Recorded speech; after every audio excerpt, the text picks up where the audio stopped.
Shang-Chi is out, and that means I'm going to be covering every itty-bitty part of that movie for you guys. And that also means if you haven't seen the flick, prepare yourself for spoilers, or kindly click on another video until you've had a chance to see the movie. Okay, so now that the warning is out of the way, let's talk about this spoiler. I was pretty surprised when I saw Abomination in the trailer for Shang-Chi, but I wasn't prepared at all to see this guy. Trevor Slattery is back in the MCU in Shang-Chi. If you can recall that third Iron Man flick, then you'll remember that Trevor Slattery pretended to be the Mandarin in a series of threatening video clips that were aired on national television. In truth, Slattery was just a hired performer, and the true villain was Aldrich Killian. When Iron Man and James Rhodey apprehended Slattery, they were shocked to find him relaxing, watching soccer, and drinking a few beers.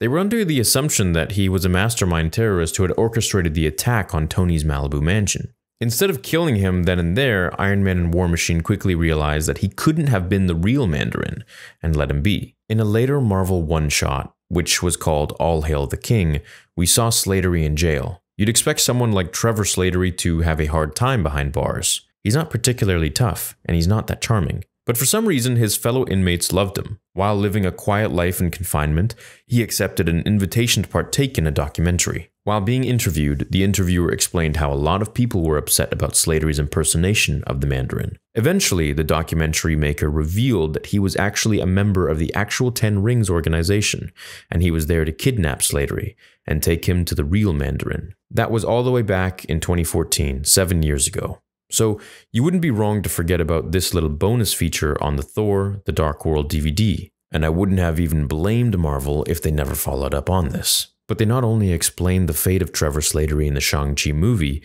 they gave him an actual proper role. When Shang-Chi is imprisoned by his father in the film, he hears a noise coming from the rear of the jail cell. It's Trevor. After all these years, he was still in the home of the Mandarin, instead of being beheaded, or thrown into a deep dark hole, or any number of other horrible deaths. Trevor was more or less the resident thespian of the Mandarin's gang. He would entertain them with monologues or any other comedic performances. Trevor, along with a furry colleague, help Shang-Chi find his mother's village, and even after Mandarin shows up and the massive battles between the Ten Rings, the villagers and an evil bat spirit, Slattery somehow manages to survive. I hope and kind of suspect that Trevor will become a permanent member of Shang-Chi's cast, kind of like Joe Pesci's character from the Lethal Weapon movies, which would be fitting, seeing how Shane Black, the director of Iron Man 3, the creator of Trevor Slattery, was also responsible for Pesci's character, Leo Getz, in Lethal Weapon 2. Maybe that's too broad of a comparison, but I don't care. These two kind of fit together in my mind.